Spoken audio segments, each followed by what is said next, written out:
There's lots of weird light going on today. I have my kit in front of me. So the Hourglass powders I have right now, this is the Ambient Lighting palette, Blush and Glow it's called. I'm kind of just down to this one right now. I love this palette, if you can see, sorry, not in direct sunlight. I wish I had more, just cost-wise. I'm trying to be careful with spending right now. I need so many things for my kit, so I'm just trying to figure out what I'm gonna restock. I love Hourglass powders. I do not like their loose powder at all, but all their pressed stuff, really great. And then their highlighters, I would say great for light to medium skin. For deep skin, I don't really love their highlighters. I just find they go a little bit light on the skin, so not my favorite. Charlotte Tilbury powders, I have all the Airbrush Flawless Finish press powders, shade 1 through 4. I love their bronzing powders too, but the container and the packaging is just way too big. But both excellent products, and both have pro discounts that you should apply for if you can. Yeah. I don't really have a standard procedure that I kind of go through when I have a client with this kind of dermatitis. It really depends on the look I'm doing, where it is, how bad it is, and I always talk to them about their skin because they know it better than I do. If it's in the hairline, which is very common, I'll generally not put anything on it and just leave it. If it's around the nose and mouth, I try to work with my client to see how comfortable they are with just gently exfoliating that area. I might just use a little bit of a cotton pad or the Oil of Olay dry cleansing cloth, fragrance free, if their skin can tolerate it. It's something that you really have to ask your clients a lot of questions to see how comfortable or uncomfortable that dermatitis is on their skin to figure out what you're going to do. So the first step is always figuring out how to remove some of the skin that's just sitting on the surface. And then I'll go over top with a barrier cream, usually Aquaphor. I have it somewhere in my kit. I just can't access it right now. Very light coat on top and then just press. And then normally I just sponge or press foundation on top, usually a liquid, usually something moisturizing, not too drying, so nothing extremely long wearing. A lot of the long wearing, waterproof, transfer proof, all those ones tend to dry up the skin when they set. So Face Atelier is a good one, fragrance free as well. So that's usually my go-to kind of process for clients that have this. But talk with your clients, see what they're looking for in terms of how much coverage, talk to them about what the condition of their skin is, the products they're using. Sometimes clients that have this will bring their own moisturizers that work better, so you can kind of talk it through and see what's best on a case-by-case basis. If your makeup isn't lasting, you're not using enough. So I feel like this is stuff that we see when people are looking to get views. They make like statements that set people off. It feels like one of those reels or TikToks or whatever. Obviously this makes no sense and it's not true. I have made my whole living doing natural makeup on clients. Not last weekend, but the weekend before, I did 2 brides, super natural. Both of them direct messaged me the next day saying their makeup didn't budge at all. I've been doing natural makeup applications on set with personal clients for 100 years. This is how I run my business. There's no issues with longevity. The amount of makeup has nothing to do with the longevity. They're not connected. Really, it's the application technique, the skin prep, the quality of products, the order that you're applying. That's what has to do with longevity, not the amount. So don't believe all that stuff.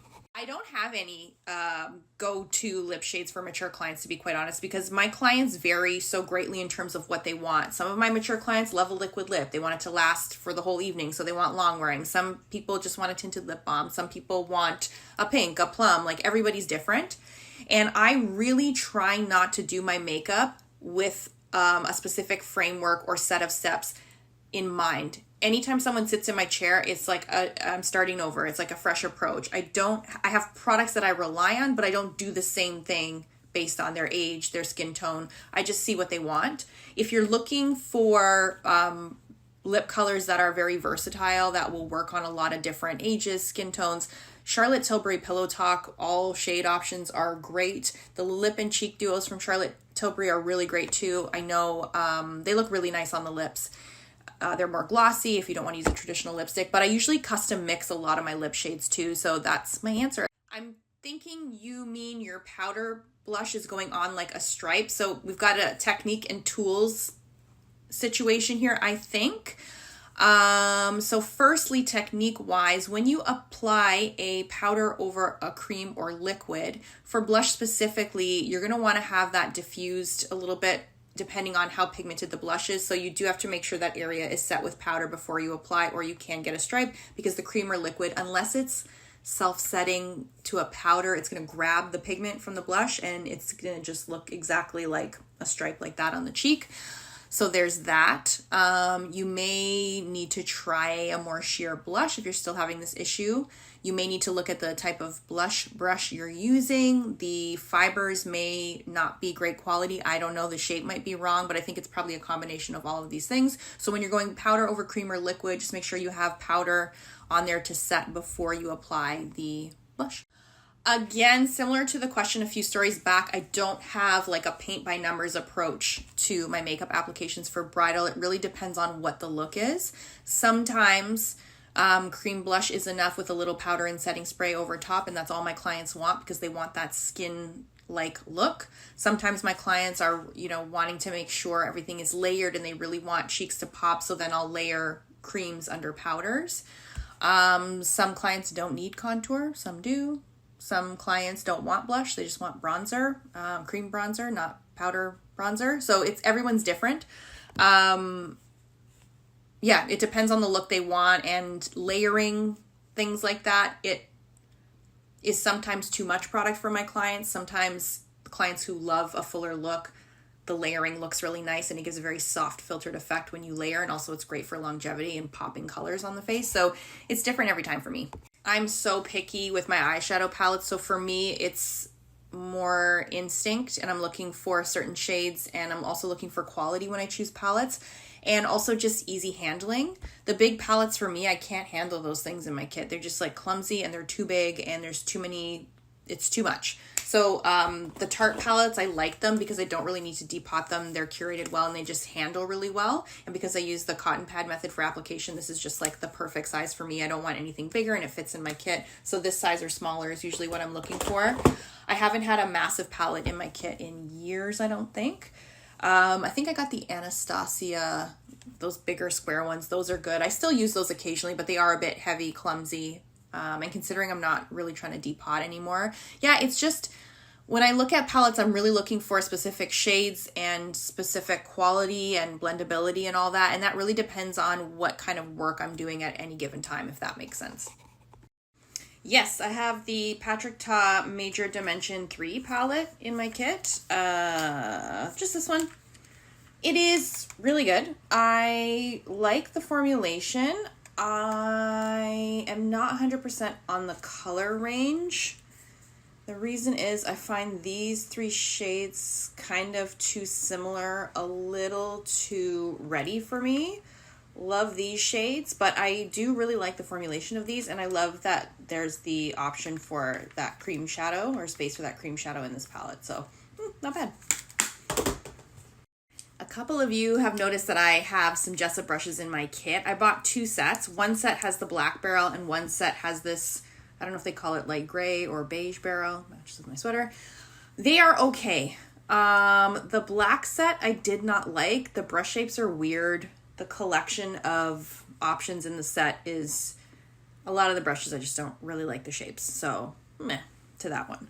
This one is the better set. I think if you're going to get one, this is the one to get. The shapes make more sense. I think more brushes in the set are more practical. You can actually use them. There's a double-ended brush, which I cannot stand, don't like that one. And then I've had a couple of brushes not be able to tolerate my cleaning and disinfecting process, so they crack in the barrel, bristles come out.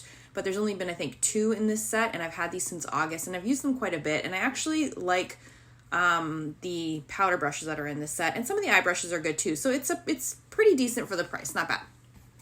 Very good question. I promise I did not plant this. This is an actual real question. So with color theory, there's a lot of different elements that go into learning color theory properly and then being able to improve your skills with color theory as an artist. So the first thing is making sure that you have the fundamental knowledge down and you're taught it in a way that makes sense to how it applies to makeup application. So if you've never had any formal training in color theory, you probably want to seek that out, whether it's from me or from somebody else.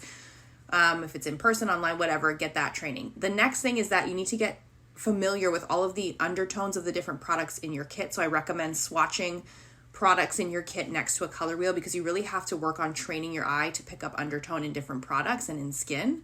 And then the last piece is just that practicing piece where you continue to do makeup applications, take photos and video, review them, see where you can kind of adjust, and you just step and repeat with that. And if you can have a mentor or somebody that is doing the work you want to do. Got cut off again. So the last piece, and I think the thing that sometimes is the biggest help to people, which is why I have a component that involves feedback on your work in my course, is because sometimes we get stuck in our ways, especially when we're self-taught and we haven't really had formal training, or we're not in an environment where we're having our work reviewed or critiqued, because we get stuck in patterns of doing things and we think things look okay and you can't really see what needs to be changed or adjusted about your work to get the look that you want. So finding a mentor is going to be important to help you really understand what's going on with your applications, if they need to be adjusted, doing that. If you have questions about certain things, finding someone that you can go to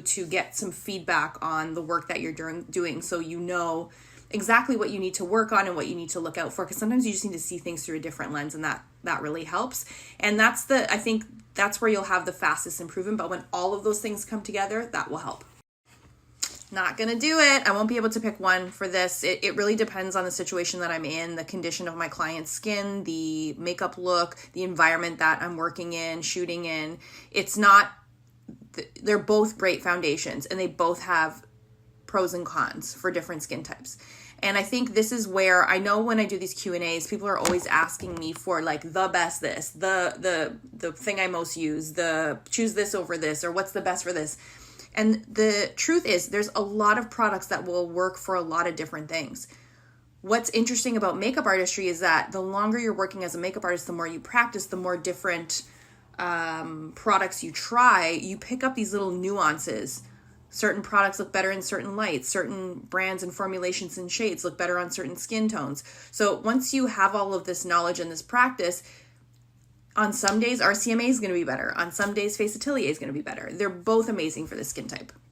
How you adjust and match foundation to an olive undertone is all going to start with your color theory knowledge. So I think that's the first thing that you have to be really solid on in order to be able to match foundations correctly. The other thing I will say, I think olive is the undertone that I adjust for the most with my foundations, because there is, I think, a pretty big gap in terms of products that you can buy at the retail level for an olive undertone. So I often adjust for that. Some brands don't even have a decent olive undertone. Some brands, the olive undertone is too golden. It's not neutral enough. So I always find I'm adjusting. So I think for you want to make sure, one, you've got color theory going. You understand what you're doing with that. Two, a color wheel will probably be helpful for you. Getting Terry's color wheel is going to be good.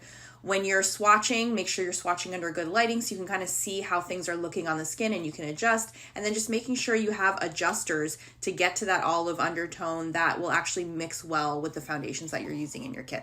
I just got a question about how I use silicone-based foundations and concealers that are maybe more emollient-based that don't necessarily work well together, how I make them work together in a foundation application.